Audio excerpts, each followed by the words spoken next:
Hello and once again welcome to our YouTube channel जिसका नाम है Bihar board English medium class 10। अगर आप इस चैनल पर नए हैं तो चैनल को सब्सक्राइब जरूर कीजिएगा और बेल आइकन को प्रेस जरूर कीजिएगा।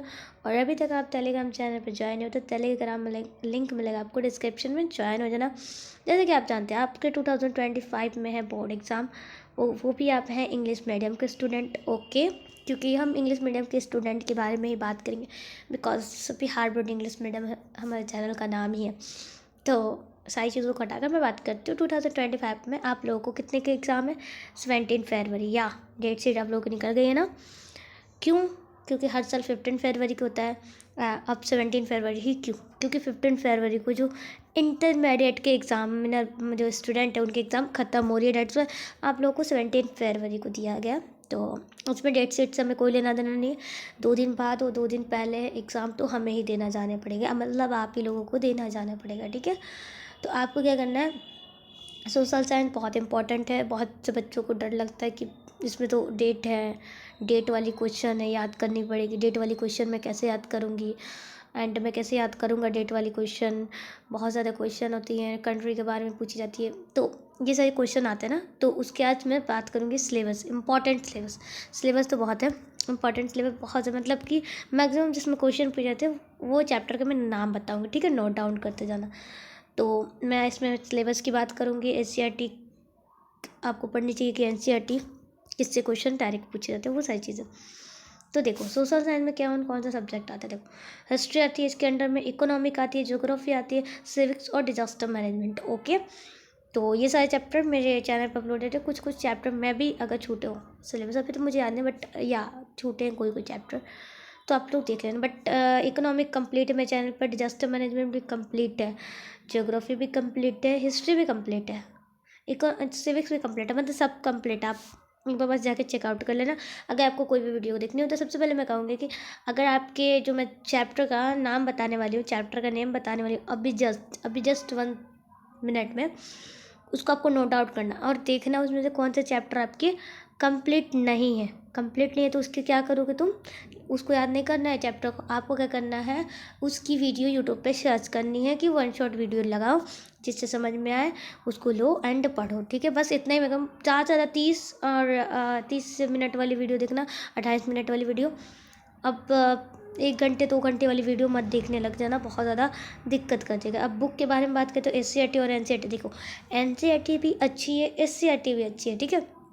लेकिन बात क्या है ना, एससीईआरटी बिहार बोर्ड के लिए ही बना है, तो आपको एससीईआरटी कहाँ से पढ़ना है, एससीईआरटी क्यों पढ़ना है, तो क्योंकि आप बिहार बोर्ड के स्टूडेंट हो। ओके, एनसीईआरटी भी चलता है बिहार बोर्ड में, ऐसा नहीं है नहीं चलता है, बट एससीईआरटी से जो डायरेक्ट क्वेश्चन लड़ते हैं, ऑब्जेक्टिव जो क्वेश्चन आएंगे ना वो डायरेक्ट आपके एनसीईआरटी से आते हैं। कोई मतलब लाइक माने तो 5-10 आ ही जाएंगे। ओके, और बात करें एनसीईआरटी तो एनसीईआरटी में बहुत सी चीज़ें स्किप भी हैं, बहुत सी चीज़ें मतलब चैप्टर्स अलग नाम है, तो बहुत सारे बच्चे कंफ्यूज है। तो मैं कहूँगी एससीईआरटी भी पढ़ो, एनसीईआरटी किसी ने पढ़ लिया तो भी कोई दिक्कत नहीं, चलता है दोनों, ठीक है। लेकिन आपको क्या करना है, एससीईआरटी के क्वेश्चन को सॉल्व करना है, पीवाईक्यूज को सॉल्व करना है। अब बात करते हैं इंपॉर्टेंट चैप्टर कौन कौन से हैं। तो देखो nationalism in Europe, nationalism in India, okay, ये दोनों जो क्वेश्चन है, ये दोनों जो चैप्टर है इसमें से बहुत ज़्यादा क्वेश्चन आते हैं, मतलब बहुत ज़्यादा अनलिमिटेड। अगर मैंने क्वेश्चन बनाना स्टार्ट किया, बहुत ज़्यादा बनेंगे। उसी तरीके से बोर्ड ने जब बनाएगा, बोर्ड भी उसी तरीके से घुमा के क्वेश्चन बनाएगा। तो मैं यही कहूँगी कि ये दोनों चैप्टर के ऑब्जेक्टिव को क्लियर करो, ठीक है, सब्जेक्टिव को भी क्लियर। इंडो चाइना वाला जो चैप्टर है ये भी बहुत ज़्यादा इंपॉर्टेंट, इसमें से भी क्वेश्चन आती है ग्रीक वाली और इंडो चाइना वाली क्वेश्चन तो बहुत ज़्यादा। सोशलिज्म एंड कम्युनिज्म ये भी बहुत इंपॉर्टेंट है, मतलब ये 3 तो मतलब बहुत अल्ट्रा लेवल वाली, ठीक है। ये भी मतलब है लेकिन इंपॉर्टेंट है, ये क्या है ultra level. Socialism and communism ये भी पूछा जाता है, इसमें से भी क्वेश्चन। प्रेस कल्चर और नेशनलिज्म इसमें से भी पूछा जाता है, आप पीवाईक्यूज उठाकर देख लो। इंडस्ट्रियल रिवोल्यूशन इसमें से भी क्वेश्चन पूछा जाता है। जो मैंने चैप्टर का नाम लिखा है इसमें से सारे से क्वेश्चन आपसे पूछे जाएंगे। अगर कोई चैप्टर ऐसा है जो आपने नहीं पढ़ा तो मैं यही कहूँगी कि इसको जाके देख लो, इसको जाके देख लो। अगर ऐसा नहीं है कि मतलब मैं जानती हूँ ना, आपने कोई ना कोई चैप्टर तो पढ़ा ही होगा, कम से कम 3-4 तो इसमें से पढ़ा होगा ना, 2 ही नहीं ना पढ़े होंगे, 2 ही ना नहीं पढ़े होंगे, चाहे 1 ही नहीं पढ़े होंगे, चाहे 3। तो आप आराम से 1 दिन में 3 वीडियो देख लो, उतना ज़्यादा डीपली समझोगे तो दिक्कत नहीं। बस हल्का फुल्का ऊपर पूरी चीज़ें समझ लो चैप्टर में क्या क्या, 1 सेकेंड, क्या क्या चीज़ें हैं। Okay, clear. तो अब मैं ये नहीं कहूँगी पूरी तरीके से डीपली जाओ, नहीं, मतलब थोड़ा बहुत आनी चाहिए तुम्हें चैप्टर के बारे में, इंट्रोडक्शन पता होने चाहिए, ताकि तुम जब सब्जेक्टिव लिखो ना, एक सेकंड, हाँ, सब्जेक्टिव लिखो ना, तो तुमको उस चैप्टर के बारे में डिटेल पता होगा ना, तो तुम खुद से बनाकर लिख सकते हो, ठीक है। इंग्लिश में कन्वर्ट करके लिख लेना हो, ठीक है, इंग्लिश में अपने माइंड से कुछ कुछ इंग्लिश ऐड करके, समझ में आया। The next topic is geography का, हम लोग का इंपॉर्टेंट चैप्टर की बात करते हैं, तो इंडिया रिसोर्सेज और उसके यूजेस, मतलब देखो रिसोर्स में सॉइल रिसोर्स आ गया, लैंड रिसोर्स आ गया, वाटर रिसोर्स आ गया, एवरी रिसोर्स, मतलब हर एक रिसोर्स, मतलब ये चैप्टर तो बहुत ज़्यादा बड़ा भी है, एंड जिसने भी पढ़ाया है बहुत बड़ा बड़ा चैप्टर है, मतलब बनाया नहीं है, जिसने जिस टीचर ने इसको पढ़ाया ना, वो उसका भी लेक्चर देखोगे तो बहुत बड़े बड़े हैं, मेरे भी वीडियो है तो मेरे तो 5-6 ऐसे पार्ट बन चुका है, ठीक है, एंड मुझे खुद भी नहीं पता कितने बने होंगे, 5-6 बना हुआ है, ठीक है।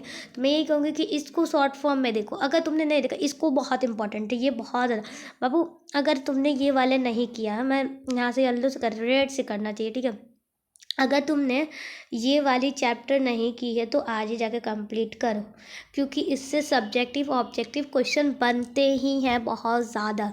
देन एग्रीकल्चर को कंप्लीट करो, इंडस्ट्रीज को कंप्लीट करो, कंप्लीट है तो माशाल्लाह बहुत अच्छी बात है, बहुत बहुत अच्छी बात है।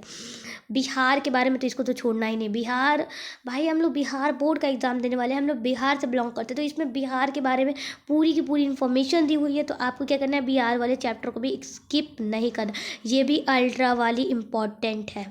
क्या है, अल्ट्रा वाली इंपॉर्टेंट है, क्यों इंपॉर्टेंट है, बिकॉज क्योंकि इसमें बिहार के बारे में चीज़ें दी गई हैं। अब जाहिर सी बात है बोर्ड वाले बिहार के बारे में तो क्वेश्चन डालेंगे ही हैं, डालेंगे कि नहीं डालेंगे ना, बहुत ज़्यादा डालेंगे, और आप बिहार बोर्ड के एग्ज़ाम देने वाले, तो आपको बिहार की सारी चीज़ें इसी में, ये वाले चैप्टर में टोटली डिटेल में दिया हुआ है, तो इस वाले चैप्टर को ज़्यादा से ज़्यादा कवर करो, इसके PYQs करो, ये चैप्टर का भी बहुत ज़्यादा PYQs करना है तुम्हें, और इन दोनों भी इंपॉर्टेंट है, लेकिन ये मैं बात करूँ कि अगर तुम लोगों ने इसको मतलब नहीं किया तो तुमने कुछ नहीं किया, तो इनको मतलब बहुत ज़्यादा ध्यान में रखना है, ठीक है। The next is economic. अब इकोनॉमिक में क्या है, तो हिस्ट्री ऑफ इकोनॉमिक और उसके डेवलपमेंट के बारे में ये चैप्टर पढ़ना, स्टेट और इनकम के बारे में, और कंज्यूमर अवेयरनेस और protection, money savings and credit, ये भी इंपॉर्टेंट है, यानी इसमें से सारे इंपॉर्टेंट ही है, तो आप लोगों को पढ़ना है। इससे भी क्वेश्चन होता है, इनकम वाले से भी बहुत ज़्यादा, तो ये ध्यान देना। एक और, हाँ, इधर बात करते हैं आगे सिविक्स के बारे में, तो पावर शेयरिंग जो डेमोक्रेसी है उसमें आप लोगों को बहुत इंपॉर्टेंट है, पॉलिटिकल पार्टीज वाले क्वेश्चन आती हैं, और जो आउटकम डेमोक्रेसी की आउटकम है इससे भी बहुत ज़्यादा क्वेश्चन आते हैं, तो आपको क्या करना है, इन सारे चैप्टर को अगर अभी तक आपने नहीं पढ़ा ना, इनमें से मानो अगर तुमने 2-2 चैप्टर को भी स्किप किया होगा या तुम्हारा रह गया होगा, मैं ये बोलती हूँ,